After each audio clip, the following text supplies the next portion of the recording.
Welcome, welcome. My name is Lloyd Borrell. I'm your host. Today, I'm thrilled to have as my guest, Professor Trevor Marshall. Professor Marshall is a fellow of the European Association for Predictive, Preventive and Personalized Medicine. He's a member of the International Expert Council Community of Practice on Preventive Medicine in Moscow, and he's the author of numerous studies. The most recent study is entitled Electrosmog and Autoimmune Disease. And he is currently director of the non-profit organization, the Autoimmunity Research Foundation. Professor Trevor, welcome to the EMF Health Summit. Oh, it's good to be here, Lloyd. It's a real pleasure to have you on. So firstly, can I ask you the question quite simply, what got you onto the EMF trail? Because I know you started teaching electrical engineering, but so what got you onto this subject of EMFs? Well, actually, I was very interested in EMFs, but not from a health aspect, purely from an engineering aspect from high school. I was a radio amateur at that time, 15, 16 years old. And I actually was playing a lot with microwaves, and I set an Australian record, amongst other things. So I did quite a lot, quite early. Yeah. But in terms of what got me onto the health aspects, 15 years ago, around the turn of the millennium, I stumbled across an action for a commonly prescribed drug, which made it very effective at reversing chronic diseases, such as the autoimmune diseases. And most of my publications over the last 20 years have been in that field and focusing on that area. And we have been tracking a cohort of several hundred patients for all of that time, 18 years or so. And I was noticing that from about 2010 onwards, we were getting people who just were no longer responding in the same way as they had done before that. Some people were really struggling to get gains against their disease. And I couldn't really figure out why. And many of them were telling me, well, it's the EMF. I'm very sensitive to EMFs. And I should have paid more attention to them, but I didn't. But about two to 3 years ago, I met a German academic at a conference in China. Mm-hmm. Prof. Meil from Germany. And he had been working with physicians in Europe, particularly in France and Germany, to produce a device which he calls scalar waves, but is really just near field, quite standard technologies. And I'd heard that this had an effect on people. Mm-hmm. And the patients. And I thought, well, let's go and find out about it. And I went to a conference in Lyon to find out about it. And in particular, I talked to some of these physicians that were treating the patients, and they were very clever, honest academics. Yeah. Most of them were academics and physician academics. And I thought, well, maybe there's something in that. So when I got back to California, I replicated his work, built some of his big systems, the same as they're using at some of the spas in Germany, some of the recuperative spas. And I found, yes, we made, I think, half a dozen, maybe a dozen units, and we sent them out to volunteers. And we found, yes, people could sense that there was something going on when they switched the units on. Okay. So can I just backtrack a little bit before you go further, just to clarify? So just to summarize maybe, So you've been doing this research on the immune system, on Yes. autoimmune diseases. Yep. You reached a stumbling block because you were using drug therapy for this, and it wasn't working anymore. So you were scratching your head looking for answers.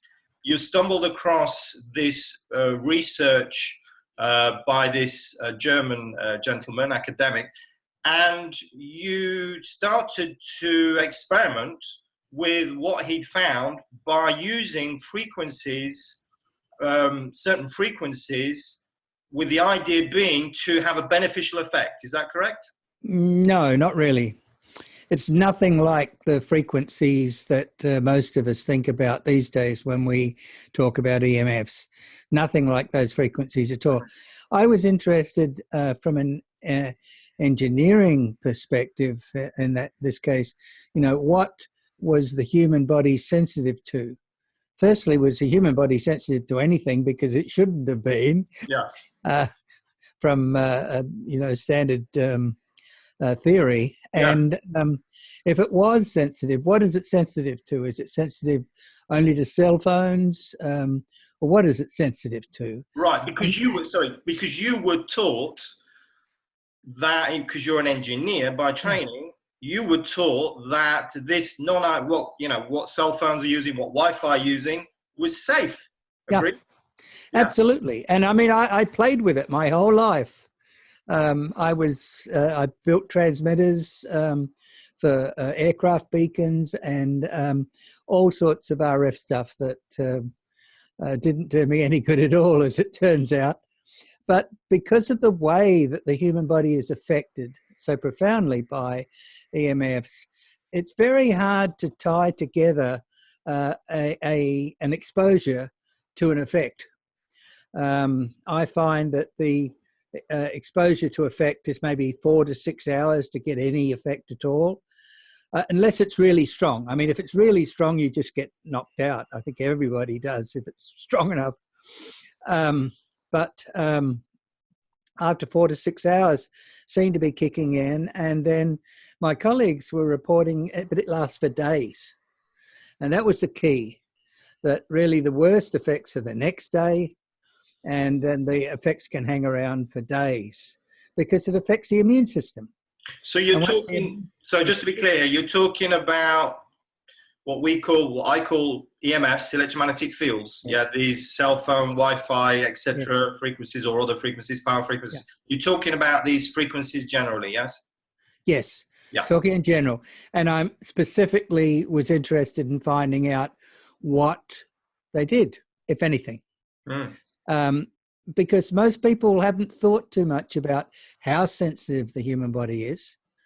There was one study I came across from 1977 by William Bice, which indicated with his research group that very, very low intensities indeed, very hard to measure intensities, in fact, were sufficient to upset EEG, electroencephalograms, of his lab patients. Well, actually, his lab colleagues were the rats in this case, because back in those days it was fairly typical. You were, as the researcher that makes the breakthrough, you're usually the one that that ends up like the Madame Curie of the, of the discovery.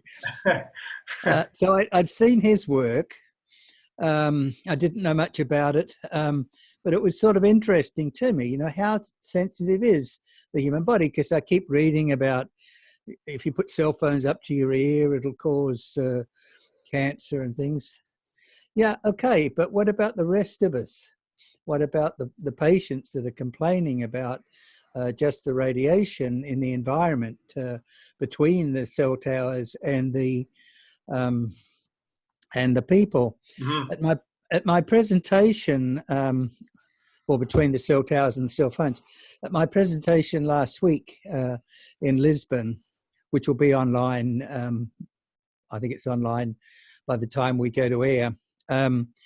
And at that one, I play a little video from NASA National Aeronautics and Space Administration. Just a little 1-minute video, which basically talks a bit about electromagnetics and then points out that in everywhere we are, there are waves coming from all around us that we have no concept of how to measure in many cases or how to detect in some cases, and that they fill the space, and that filling of the space, the interaction between them, the interaction between the biology and the waves is really what is the basis of the term electrosmog. Okay. Because there is, you're talking about electrode smog, but then there's all kinds of, I mean, so that's a NASA video talking about electrode smog as I understand it, but then there's all kinds of frequencies coming at us, isn't there? Because there's frequencies from the Earth, there's frequencies from the cosmos. So we've got the natural and the non-natural, or the native and the non-native. So what you're talking about is the non-native. That's what you're talking about here. Non-native, non-natural is what I'm interested in. Yeah. Man-made radiation.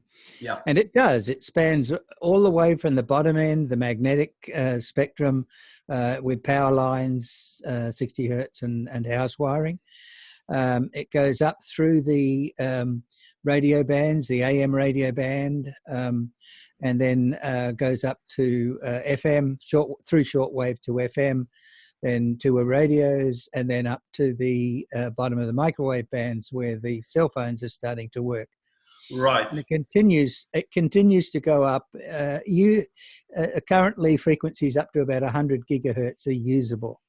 And they're talking about using some of those for 5G. And I've been playing with 60 gigahertz and 106 gigahertz systems to try and get a feel for exactly how those higher millimeter wave frequencies affect human biology as well. But look, what was being demonstrated by Konstantin Mile was that very low frequencies in the shortwave radio range were capable of affecting the human body.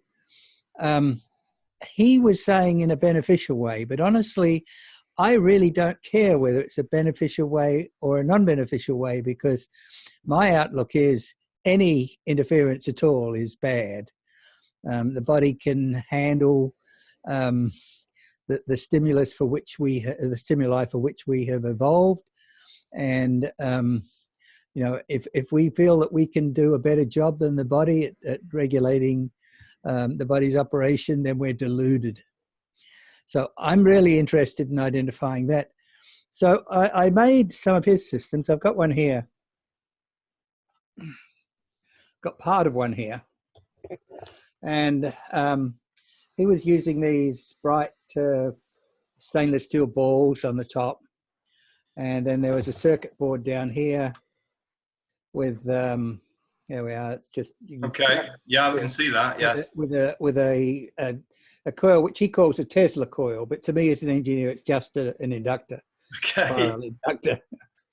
But that produces a very high impedance, which then couples into the environment capacitively between these two balls, one ball on each side of the patient. I see. It was his. Put the patient in the middle. Put the patient in. On, and then we look what happens. And from your perspective, you're saying that any effect is not a good effect because it's non-natural. Yeah. Well, I slightly different from that. I'd say any effect is what I want to identify. Yes. Bad effect or good effect or no effect. Yes. Really. Yes. Because I think we're still at that stage of gathering ideas on exactly what is going on out there. So So the first observation with these frequencies, which I understand were about 27 megahertz, is that correct? That one is about 6 megahertz. Okay, so it's a bit lower. So which is way lower than, so just for people that are listening, a megahertz is 1,000,000 cycles a second. And for instance, one of the ways to think about these frequencies is not to think about them as frequencies, but concentrate on the wavelength. That's the size of the wave as it travels through the air between the two adjacent 0 points. And when you're talking about AM radio, you're talking about wavelengths around 300 meters. So that each wave is in existence in 300 meters of space. And only a little bit of that affects us at any point in time. The wave is very much larger than us. That's at AM radio frequencies. At mile frequencies, 6 megahertz, the wavelength was closer to 50 meters, 50 meters. Still a very big wave, very long wave that can go around obstacles, easily go around shielding that's typically found in housing, you know, what we normally call short wave. And then you go up to the FM radio band, and for FM radio, you're talking about 3 meters. And now you're getting down to a size commensurate with humans, because in fact, a 3 meter wave will induce quite a large current in a human body. So, and there'd be a voltage differential between the two ends of the human body. And then as you go up to let's say a gigahertz, which is the most active of the cell phone bands, and you're talking about a wavelength of about 1/3 of a meter. So you're down to about a foot now in size, 30 centimeters in size. And then you're starting to get waves that will affect specific parts of the body differentially. And these waves, though, are quite small, so they're much easier to block, easier to block. And then further up, you get to Wi-Fi. The shortest Wi-Fi waves are about 6 gigahertz. I'm doing some quick arithmetic in my head. 300 divided by 6,000 is 1/20th. So you're talking about a 20th of a meter in wavelength there, and it's getting really quite small. And as the frequencies get even higher into the millimeter bands, the wavelengths get to millimeter lengths. Hence and the they can get, hence the name, and they can get through very small apertures indeed. Which is where we're going with 5G, these very small wavelengths. Yeah. We get because we can put more information over a given band in the millimeter waves, so therefore that's where the industry is driving things. But you can see we're covering already a huge span of wavelengths, and I mentioned 60 hertz. The wavelength is essentially huge. I mean, it's continental size at 60 hertz. And in fact, those low frequencies are used for communications with submarines. There are very large power transmitters in any country that operates submarines that are specifically used because they can penetrate the ocean and directly communicate at a very slow rate of data, but nevertheless communicate with submarines underwater. And they have 2 million watt transmitters located. There's 5 locations in the US, and at least 1 in Britain, and at least 1 in France. I think there's 2 in France, several in Germany, and of course many in Russia as well. Okay. So you've got So you've got electrosmog is all of these. Yes. All having an effect on your biology at any point in time. And we still don't know enough about whether they interact. They don't seem to interact. They seem to produce different effects, but we don't know that yet for sure. When you say interact, you mean interact with each other, interact with the human body? Because there's quite a lot of research that these frequencies are interacting, or these wavelengths, as you call them, are interacting with the human body. Independent research. I mean, by the Bioinitiative report, for instance. Yeah. But when somebody claims that a device like this is able to reduce symptoms, for example, RVHS, then they are saying that this has an effect on the human body which offsets the effects of cell phones, Wi-Fi, whatever. And sometimes that's feasible from an engineering standpoint. and sometimes that's feasible from a biological standpoint, but I'm looking for evidence of that as well as the individual elements affecting the human body. Do you understand what I'm saying? So what do you mean by individual elements? You mean in Well, I terms of mean, particular organs, organisms in our body? No, this particular wavelength coming from the 6 megahertz unit. Why do people think that that makes them feel better and offset the effects of electrosmog in the room? And I'm trying to figure out that as well. That's a very deep question, of course. So I'm interested in basically all the data that I see. So what you're saying is, so you're saying, because I'm just listening to what you're saying there, and you're saying, why do people feel that? So it's almost as if there's an implication that there might be placebo effect. Is that what you're saying? That people are thinking? No, not really. Medicine at this point in time is fixated on intervention. If something can be measured to indicate that you're ill, then your physician will do his level best to intervene and try and reverse what he thinks is going on, which is very different from the philosophy that I expressed earlier in this interview, that I think it should be, get the hell out of here and let the body deal with it type thing. Yes. So most of the people that have been playing with that type of equipment have been claiming this or other advantage for it, right, or some benefit in therapy. And to me, I don't think we're anywhere near being able to say that that's a real benefit at this point. I'm more interested in figuring out what affects us, how we can get patients away from it for a period of time sufficient to induce healing, so that when they come back into the real world, as it were, they're fully functional again.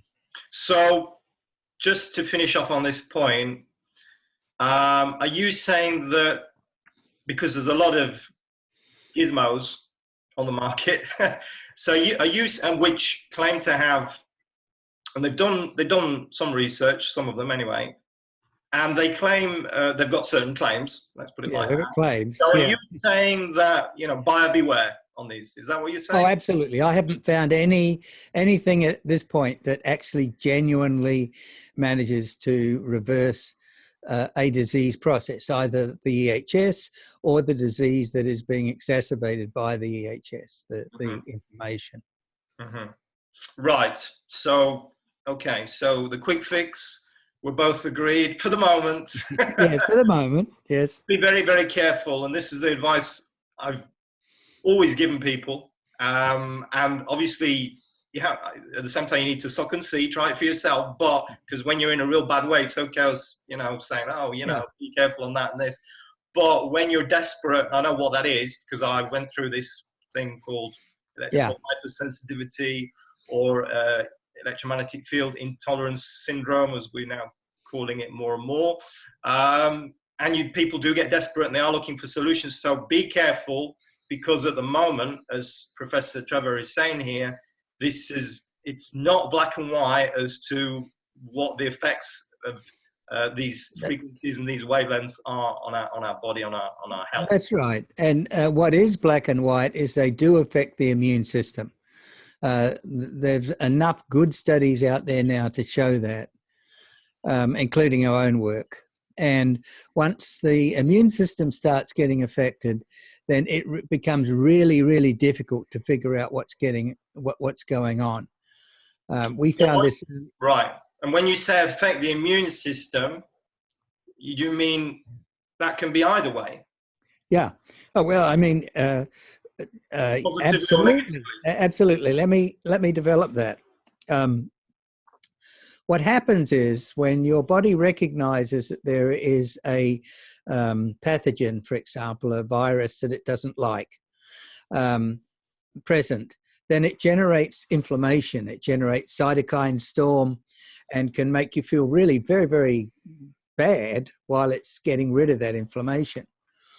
And when you're talking about chronic inflammation that may have taken years to develop, slowly, bit by bit, and that the body suddenly sees it and tries to reverse it, the symptoms can get very bad very quickly.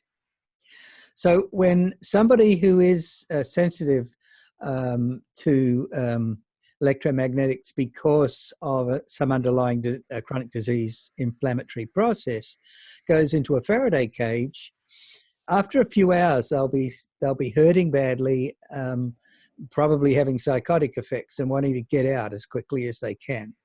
This is nothing new. We knew this back when I was at the university in the 60s and 70s. You had to be really very, very careful when using Faraday cages.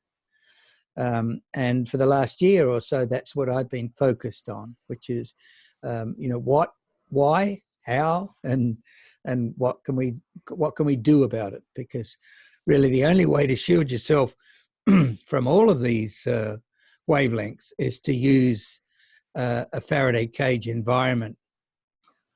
And that's what we've been doing for the last year now.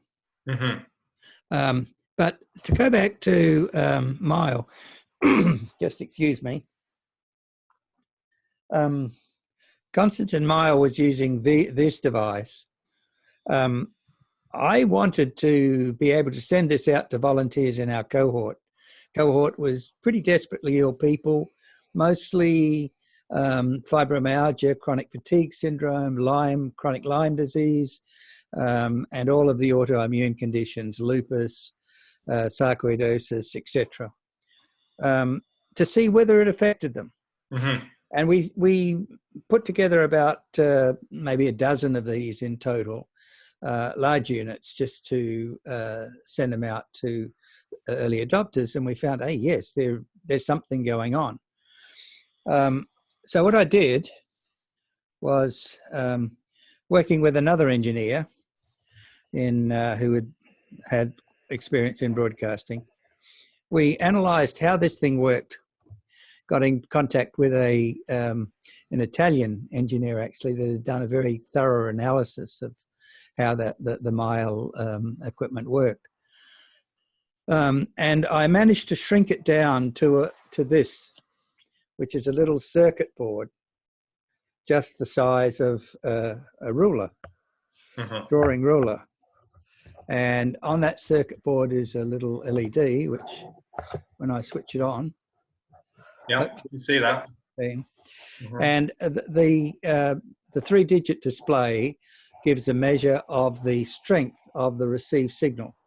And that is directly proportional to the capacitive waves which are traveling through the air. And the importance of that is a standard that different people can compare their sensitivities to in my cohort. And that's what we were interested in. I was interested in the minimum frequency, the minimum amplitude at which something happened. I think it says 122 at the moment, which is about the minimum. And amazingly, there wasn't a lot of difference between all of the dozen or so people that initially were reporting. That is a level that you cannot read on an EMF meter.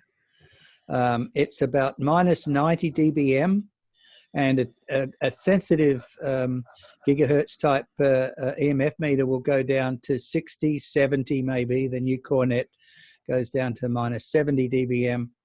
But this is around minus 90 dBm. We know exactly the power that's going through the air because we have the voltage and we have the resistance across which that voltage is being measured. Standardized resistance up there. So it gives So dBm, decibel, milliwatts, just to be clear, which is more of it's not really something that people that are listening perhaps familiar with because it's more of a physics unit, but well, you know that the units that people are using are the units that have been shoved down their throat by the industry. The sidetracked from 1960s or so onwards has been this concept of heating, and therefore watts is important, and therefore everybody talks in terms of watts. I tend to think in terms of volts per meter. Yes. If I'm in an FM radio field, then there will be a voltage difference between my head and my feet, which is roughly a meter and a bit. And that volts per meter is what's going to be affecting the bulk of my body. So I'd like to talk in terms of volts per meter when it gets really strong. Okay. But so for instance, yeah, sorry. So for instance, the acoustic meter, it goes down to 0.02 volts per meter. So this level you're talking about is below that.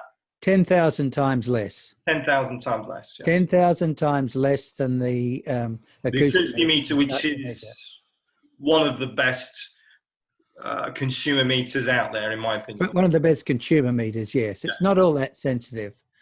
As I said, I mentioned the Cornet. Agreed. Yeah, the Cornet EDX 86, I think it is. Anyway, 85. Yes. 85, yeah. Is the new one is minus 70 dBm, which is close to the German machinery, and is a relatively inexpensive as far as these measuring equipment goes. So in order to measure these low frequency energies and validate that meter works on the front of the board, I have to use spectrum analyzers and far more sensitive instruments that are capable of operating near thermal noise, near the noise that the body itself generates.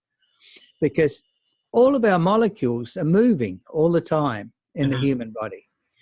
And I've got a little video, which I'll send you a copy so you can put it online for people to look at, that shows these molecules moving. And the molecules moving allows them to interact, allows them to move stochastically through the cells in which they function. But it also represents waves, because there are charged atoms in those molecules that are moving as well. And in my paper from 2016, Autoimmunity and Electrosmog, or Electrosmog and Autoimmune Disease, I point out two of those atoms, which are oxygen atoms, very highly charged, highly polar atoms, which are actually spinning in the animation that I did, the emulation that I did. And those atoms are emitting waves. All physics, whether you look at quantum physics or classical physics, says yes, a charged particle movement will emit waves. Very weak waves, but waves. And similarly, waves that come in at near the frequencies at which those atoms are wiggling will affect the wiggling of those atoms, will affect the motion of the atoms. It affects the ability of the molecule to dock. And I found that the drug that I'd been working with, the olmesartan in the VDR, actually was a combination that had a resonance or a sensitivity, particular sensitivity, in the range about 6 gigahertz, which is the same as Wi-Fi, high-band Wi-Fi. And that's a big deal, because most scientists think in terms of it has to be a very high-frequency wave if it's associated with biology, because they've been working with tiny molecules that are easy to simulate, easy to calculate with. And those have high frequencies in the thousands of megahertz range, thousands of gigahertz range, well above where equipment is operating. But as the molecule gets bigger, then other resonances come into play. And I found one in particular that was in the microwave region that we're using at the moment commercially. And I have no doubt there are hundreds, maybe thousands more of molecular interactions within the human body that are affected within that range, depending on the exact nature of the electromagnetic radiation impinging on those molecules. Okay, so just to put that very simply, a life is in this description which you've just given us is about wiggling of molecules, which if we could break it down even further, then it's wiggling of atoms. And all this, there are electrical waves which are created in this wiggling. And this, what you're saying is that there are certain frequencies, notably in the microwave range. And when we talk about microwave range, we're talking about what cell phones are using and Wi-Fi and so on, and smart meters perhaps, which are impacting because they're resonating with these molecules. So we have Yes. the beginning of an understanding of how these frequencies are impacting our health and, you know, creating disease, perhaps. Well, how they're interacting with biology, whether it's biology in the birds and the bees or us Mm, in general. The fundamental mechanism that physicists, certainly classical physicists, are not yet fully sold on. They think that a radiation has to have enough energy to displace an electron from an orbit in order to affect biology, but it doesn't. It only has to have enough energy to change the way that molecules interact. mm, And biology is very sensitively set up in each species. In human species, somewhere around 34 degrees centigrade is what the human body works at. And if you heat the body up or you cool the body down, things don't work right. mm. And the reason is that energy, that Boltzmann energy, the Boltzmann noise, which was first characterized by Boltzmann back in 1870 something, in the 19th century anyway. That Boltzmann noise is a characteristic of everything. It's a characteristic of the signals that come down to us through the atmosphere from satellites, the signals from long distance transmission here on Earth. There is this flaw called noise, thermal noise, and it's temperature dependent. And the human body happens to have a thermal noise level around 34 degrees, give or take a bit. And the molecules don't move a lot in energy around that. A hydrogen bond, which is the most important bond that's made in biology, one of the most important bonds that's made in biology, a hydrogen bond has an energy only around 50 milli-electron volts, for example, which is much smaller than an X-ray, but it's still enough to upset a molecular interaction. Okay. So let me ask you, please. So your research has lots of implications. One of your findings is that the brain is 1,000 times more sensitive to microwaves than previously thought. We are just way more sensitive Yeah, than way more previously sensitive. I thought. mean, if you take the bioinitiative data, the bioinitiative level that Cindy and her colleagues set, Stage, yeah. Cindy Sage set, was around minus 47 dBm in dBm, after allowing a times 10 factor for precautionary factor, about minus 47 dBm. And the level we're talking about with these apparatus is closer to minus 90 dBm. So we're talking about 40 dBm. That's 10,000 times difference in signal strength. So very, very weak signals. So very, very weak, much weaker than have ever been investigated seriously before. But they're the levels that we find in our homes. A study in Germany showed that 97% of homes in Germany have levels above the bioinitiative level, above minus 47, minus 50 dBm. 97% of homes have levels above that. And here we are, 10,000 times below that is the levels which affect biology. Right. So that sort of sets the mind going as to, whoa, what does all this mean? Yeah. But before, I want to ask you, what the implications of your research are. But before we do that, I just want to touch on something else, the microbiome, because I know you've done some research on that. You've done a lot of work on the microbiome.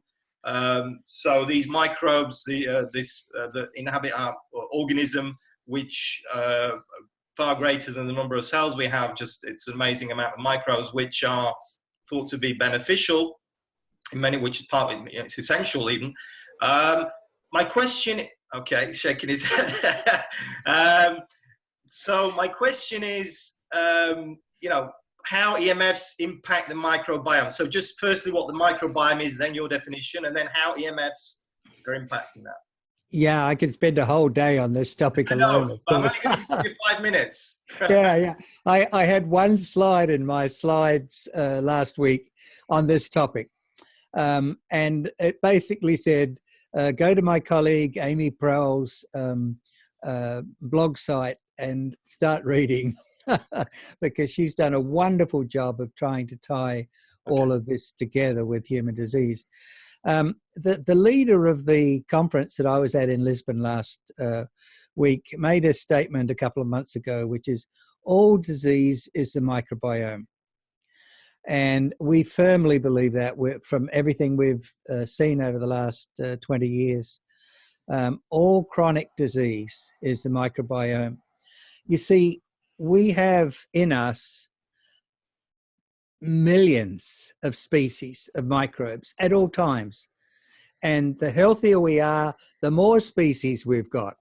The species actually tend to trim down a bit when one becomes dominant in disease. But you're dealing with millions of different species, only a tiny, tiny fraction of which can be detected by conventional lab techniques and lab tests. The rest have to be tested by DNA methods. And we've just written a new paper, which will be out soon, on microbiome. And if people keep an eye on Amy's website, which is called microbeminded.com, Okay. microbeminded.com, then they'll be able to see pretty well what's going on with our publications. But we've just written one specifically which says that all autoimmune disease and the autoantibodies really come from reactions between the body and the microbiome, cumulative reactions over those millions of species, working together in many cases, because some of the microbes in our body fight each other. Strep and staph, for instance, fight each other quite aggressively. In fact, the best antibiotics that we've got against staph, the tetracycline family, were isolated from strep bacterium.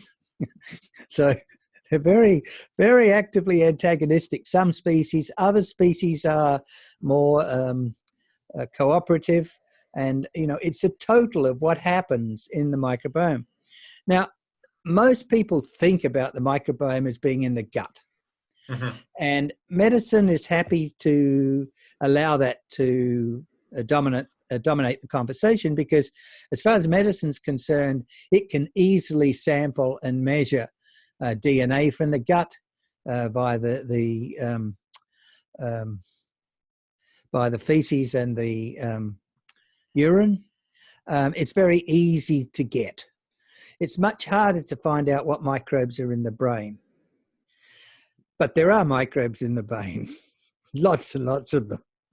Hundreds of various species have already been identified. And there's microbes in every tissue in our body. And every tissue has got a different microbiome from the one next to it. The microbes circulating in the blood are different between healthy individuals. They're different between healthy individuals and sick individuals. So let me ask you, please, very quickly, how EMFs impact this microbiome. Okay. Well, very, very quickly. There are a lot of studies coming out now in the last decade, particularly, because in 2008, the Human Microbiome Project was funded by NIH with only a very pittance of money. I think it was $50 million total that was put into it. But somehow they managed to bring out gold and diamonds. And everything that we know about the microbiome really started in 2008. It's less than 10 years old. And yet we now have close on 500,000 viruses that are sequenced and fully characterized, millions of bacteria for which we have complete genomes, fully characterized. so that we can study how those bacterium work, how the biology works. In many cases, it's similar to our own.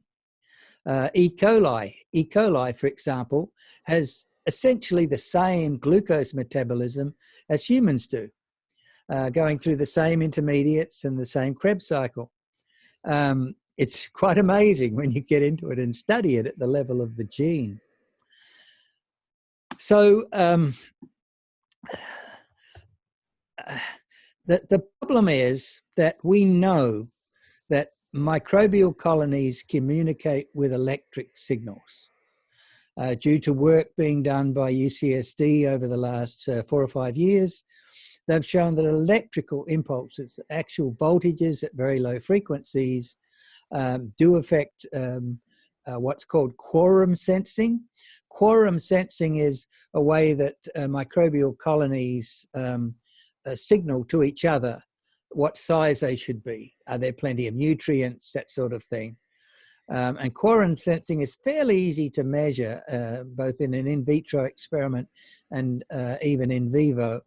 And so we know they're affected by electric signals. Now, there are a number of studies, and the best one I saw was one where they actually put graphite, like Y-Shield paint. They put graphite around the outside of one of their capillary tubes to shield one colony from a close by separate colony. And the graphite completely attenuated the way that the colonies were interacting. No interaction, which would imply that there's also an electromagnetic effect, microbial colony to microbial colony. And at that point, you're pointing right at a real danger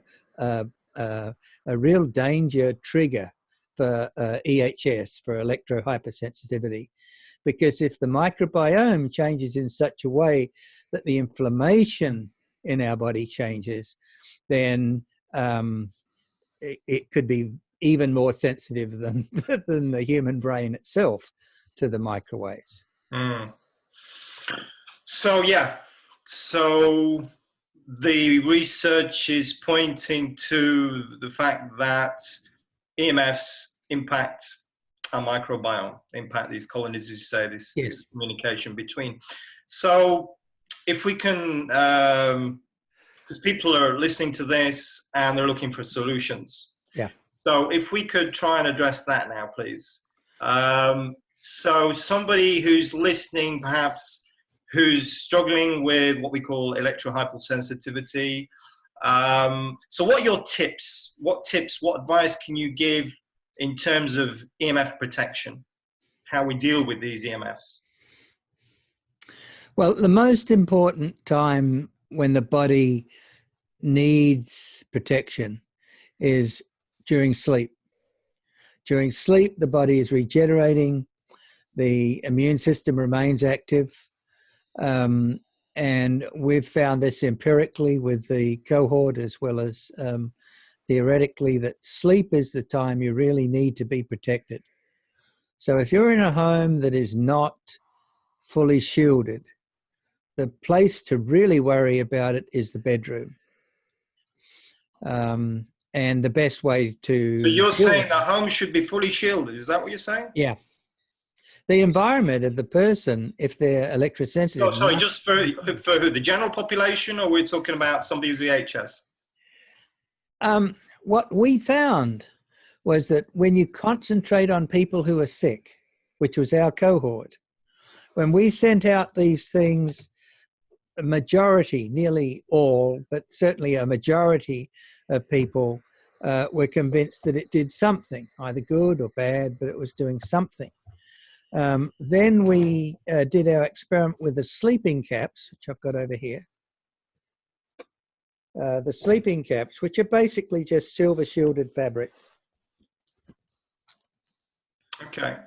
And we made 200 of those and sent them out to the cohort and asked them to wear it 4 hours at night and 4 hours during the day, at night during sleeping. And did it make any difference? Did it do anything?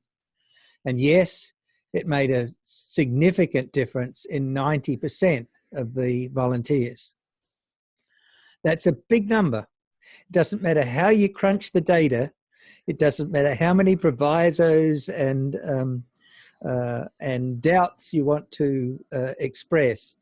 A 90% response is a 90% response. So from what I see, anybody who's got a chronic inflammatory disease has a problem with EMFs, even if they don't realize that. Okay. That's what I was trying to convey at the Autoimmunity Congress last week, trying to alert the physicians that when somebody is taking a drug which is no longer working the way the physician would expect, or doing a therapy which is no longer working, the physician must start thinking in terms of EHS and electrosmog. That's quite a bold statement. Yeah. Given that, I mean, I've got a statistic here. Autoimmune disease affects 1 in 5 people in the Western world, but in terms of chronic disease, it's more than 1 in 5. So we're looking... It's up around the 60% that are taking the drug. Of the population... of the adult population, yeah. Adult population has chronic disease, and you're saying that EMFs are a factor. Yeah. It affects sleep, it affects behavior, it affects cognition. All of the things that an EHS person would be familiar with, very familiar with, are affected to different degrees in different people, depending on exactly what their disease state is and what their microbiome exposure is. Some microbiomes may not be particularly sensitive. We don't know yet. This is quite a bombshell then. Yeah, absolutely. And a difficult pill to swallow, I imagine. Not only a difficult pill to swallow, but it's also a difficult problem to cope with, to reverse. Yes. I mean, I'll give you the bad news first. The bad news is if you sleep in a Faraday cage, and an aluminium Faraday cage, similar to the ones that I had on my slides last week. I'll send you a slide of one so people can see it. Sure. It can be quite easily made out of PVC piping framework and aluminium from constructional foil around it. But if you sleep in a Faraday cage, then you'll get protection. Once you leave that Faraday cage, you lose that protection. And depending on how ill you are, really determines what's going on. And also the point you brought earlier is it's very important for the environment that people are in to be shielded in the case of a house in the suburbs, or many EHS sensitive people now tend to try and get away from population centers. Those people are still going to be affected by AM radio signals, because AM radio signals spread over thousands of miles, particularly at night. And you know, I wish I could tell you something else, but there's not a point on this planet that is not affected by man-made electromagnetic radiation. It's as simple as that. Yeah, so it's a little bit doom and gloom, but there is hope. Well, you've got to start somewhere. Yeah. I'm living proof. Let's not forget. Yes, exactly. And not just me. Lots of other people as well. For instance, Maureen Richards, who's in France. Lucy Sanford, who's a building biologist. There's a long list of people. Another doctor in the UK, which I also know. A long list of people that have recovered from this, what we call electrical hypersensitivity. But if we get back to this, and I understand what you're saying, but I'm just putting it in context, what you're saying. But so back to these solutions and what we can do. So back to the Faraday cage. So your tips, your advice on this. So for somebody who is electrically hypersensitive, then you're saying that part of the solution is to sleep in a Faraday cage. Is that correct? I'd say the first part of the solution is to say, do I have a chronic inflammatory disease that is undiagnosed? And really only the patient, if it's undiagnosed, only the patient is Right. going to be able to go So back let to me just put it like this. Okay. So and look let me for put that. it this way to you. For instance, when I became electrically hypersensitive, there was no diagnosis. There was nothing. Yeah, 2000, no diagnosis. nobody knew about this. I went everywhere, Right. and it was just people thought I was crazy. Yeah. I thought I was crazy. And there are people still in this situation who live in places where they're going to see doctors and people are not, but they know so they don't need somebody in a white coat to tell them. I put the cell phone next to me, I got the reaction. So just if you answer to that question, those people that know that they have a reaction, so it's very clear, there's no doubt about it. Yeah. What is your advice to them in terms I of would say, en route? well, it's very important to not think of EHS as being in isolation. In France, there, of course, you know that MCS, multiple chemical sensitivity, is almost always seen with EHS. And also you have the Next Up organization who don't have a good Faraday cage, but it's better than nothing that they've been getting out to patients, and it's been doing good. Half measures sort of work sometimes, but in clothing, no. If you want to just to finish on the Faraday cage then. So the Faraday cage is something that needs to be tried. Is that what you're saying for somebody who's EHS? It's the only way to get away from the radiation. Okay. That's really the bottom line. It's the only way to get away. And if it's a well-designed one, it'll get away from nearly all the radiation. Okay. Okay. Please go on.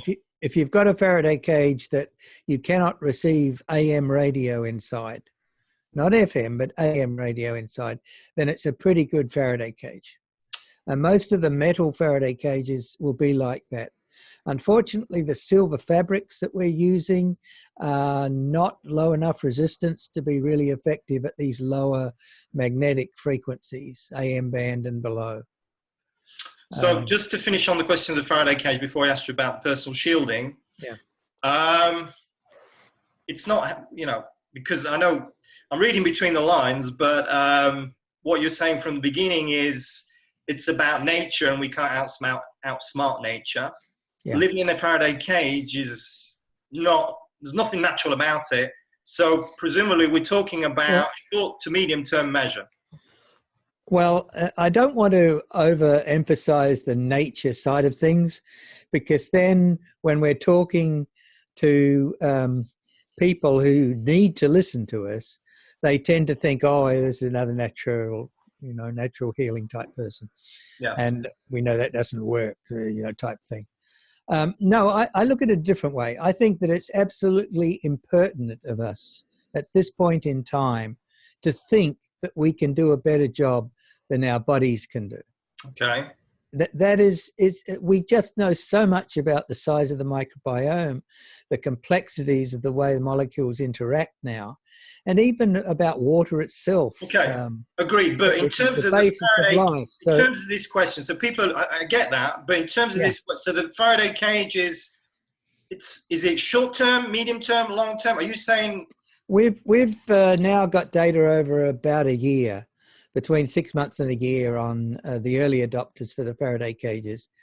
And it makes a difference fairly quickly once they get beyond the initial immunopathology, which is the surge in symptoms. Once they get beyond that, then there is benefit in sleep, the depth of sleep particularly, and the other symptoms. Cognition is another one that comes on quite quickly, or gets better quite quickly. How quickly, approximately? So you're talking about this immune pathology, which is kind of a healing reaction. That's another way of putting it. How long to get over that for the average person? A year, 2 years. Really? Yeah. You're talking about I'm talking about a chronic disease. Of course. I'm talking about a microbiome that, I was going to say, started out healthy when you're a baby, but we now know that most babies are not born with a healthy microbiome, and that the mother's milk, microbes in the mother's milk, have a lot to do with it. But I don't want to get into that. That's another can of worms. Yeah. But, throughout life, you've been accreting a microbiome, gathering a microbiome. And at some point, that microbiome will turn out to be a problem. And if hopefully it won't be until you're 110, but at some point it probably Okay. will. So the Faraday cage, so we're talking about people, electrohypersensitive, that's extreme situations. The Faraday cage, from the research that you're doing, then there is a beneficial effect, and it can take 1 to 2 years to really start to feel the benefit. So if we can talk about, so now, general population, we don't, somebody who's health conscious, then obviously the Faraday cage is not a good idea in most cases. I mean, it depends where you live, but what should be on that? Well, this health conscious is the word that stopped me there, because, if we're healthy, we're not conscious of it. We typically don't start. Proactive. We typically don't start being proactive until there's something wrong. These are the things we have to understand in order to understand what's happening to our body and what's happening to our mind and the way we think about what's happening to us. So I'm sorry. So we were talking about healthy, and you asked me a question. Somebody who's not EHS, the question is Faraday cage. I mean, personally, in my view, it's a definite no. Yeah, I mean, if the immune system's being affected. No. The immune system's not affected. This is a healthy person. A healthy person does not. A healthy person has a very active immune system. So Faraday cage. Looking after all the cells that die off. You don't need the Faraday cage. Okay. Well, no, but I think it's wrong to say that they don't need protection from the electrosmog. No, we're talking about the Faraday cage. The Faraday cage. We don't want the Faraday cage. If you're healthy, why would you want to shield yourself from all these other not native EMFs? That's my point. Yeah, but some EMFs have got different mechanisms from others, and I'm not sure that they're all just as important to people who are quote unquote healthy.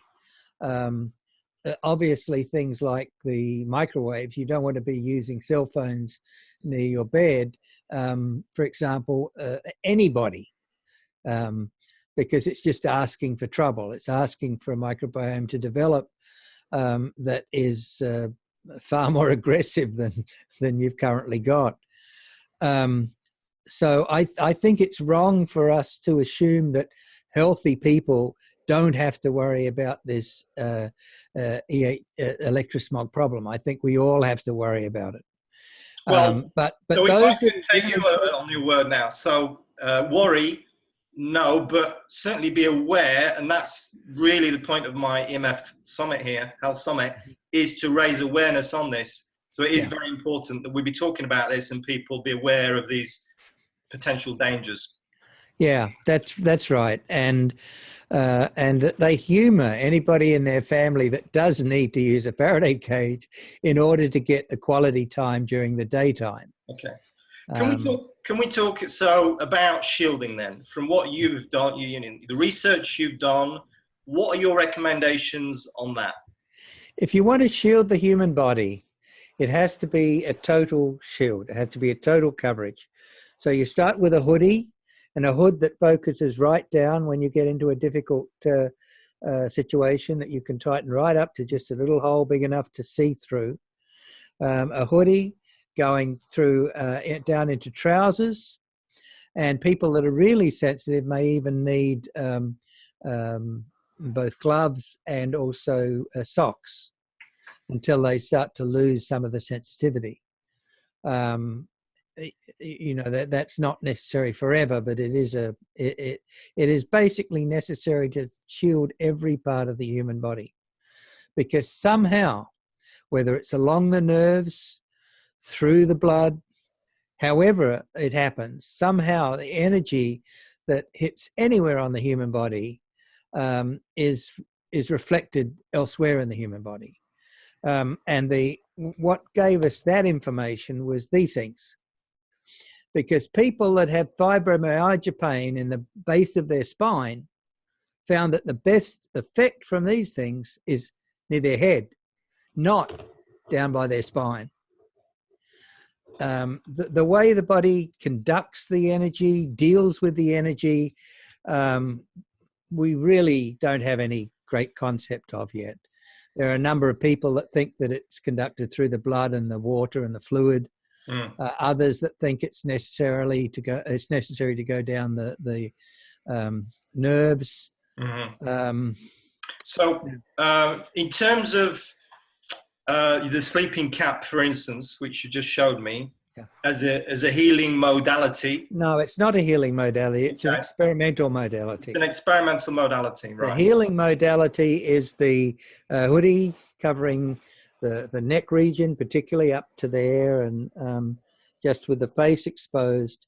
The hoodie and trousers is the sort of minimal shielding modality that is actually shielding anything significantly well. Okay, so obviously, well, we're running out of time, but this is really, this is just, I mean, for people who are listening, it's pretty huge. That's an understatement. I'm sorry. Yeah. It's we can't really, I'm looking for the words to put this, but it's highly, these EMFs are highly significant. This is what the research is, and these are my words, not yours now. I've just listened to you, but I'm not that I needed convincing, but because I get, from where you're sort of fairly careful kind of person, it seems, and you want the proof, and understand that. Somebody who's listening, who's living with EHS, doesn't need the science, they just want the solutions. I don't want the proof.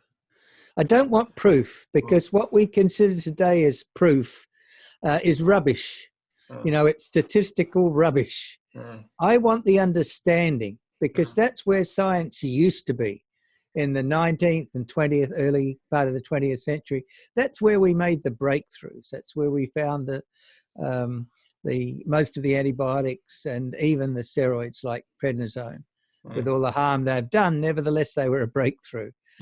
And that was done from an understanding. And what we've lost in the last 30 years is the concept that science needs understanding. It's very wrong. Science needs understanding. Any progress needs understanding primarily. Don't need proof. You need to understand so that your mind can play with the various possibilities, and you can gradually eliminate the possibilities one by one as time goes by. Okay. Well, thank you, Professor Trevor, for being part of the EMF Health Summit. Your work is amazing. It's really groundbreaking, I feel. People do need to know about this. The implications are massive for, obviously, people that are suffering from chronic disease, but just for everybody, the implications are massive. And I'm sure that you're going to help a lot of people. So thank you. Thank you so much for Thank you very much for inviting me. And for all of you who have joined us today, thanks for being part of this movement. My name is Lloyd Borrell. Stay tuned for our next session. Thank you so much. Goodbye.